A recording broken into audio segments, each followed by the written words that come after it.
In the late 40s, the British authorities were toying with the idea of selling the plant, perhaps to the Ford Motor Company. Henry Ford, too, visited his German factory, and it was suggested that he might go and look at Volkswagen, and said, "Where is it?"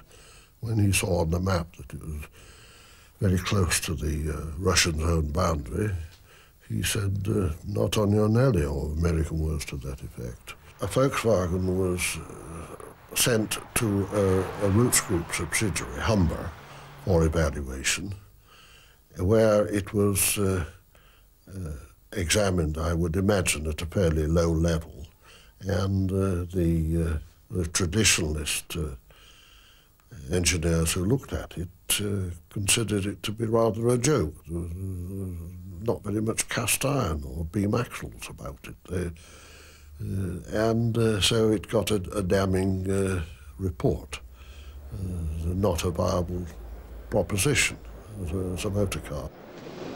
1948, 1950, 1953, 1955 und so weiter. As it was, in 1949, the factory was handed over to the regional government of Lower Saxony. Eventually, it would be largely privatized as the Volkswagen we know today and go on to sell more than 25 million Beetles. Sales at home and abroad boomed. By the late 50s, the company, anticipating competition from Detroit in the small car market, needed to consolidate export sales. Volkswagen turned to Madison Avenue. Gee, what was that? The new Volkswagen with the big new engine. Wow. In 1959, they hired Doyle Dane Bernbach, an innovative advertising agency whose driving creative force, Bill Bernbach, had assembled a team of hotshot New Yorkers. One day he came to me and he said, "We're putting together a team to work on Volkswagen because we got Volkswagen. Well, I want you to work on it. I want Helmut to work to be the art director on the car. I want Julian to write on it. I want you to do the station wagon. I want you to be a real tip." Blah, blah, blah. And I said, "Well, I can't work on a Volkswagen." He said, "Why not?" This is coming from a Jewish man, Jewish New York Jewish man. I said, "Bill, Volkswagen, Hitler, Porsche, Nazis, you know, pogroms, they kill people, bad images." Well, to be completely honest, I thought, I was wondering what was going on in Bernbach's head, because it really had Nazi connotations to it, the car. And I didn't think it was something that we should do. And I said, "Me? Why me? What have I done?"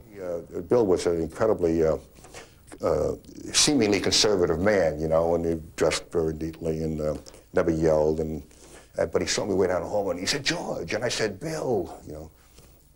I said, Bill, we got it. He said, "What do you got? You got the advertising?" I said, "No, Bill, we don't have the advertising, but I figured out the marketing problem." I said, "What is it?" I said, "Bill, we're going to have to sell a Nazi car in a Jewish town." The German origins of the car are, obviously going to inhibit some sales. One of the wise things that the Volkswagen people they did not want to Germanize this car. That advertisement, you see, think small. It said Welcome, German. The Germans didn't like Welcome, and it said think small. And this caught on almost instantly.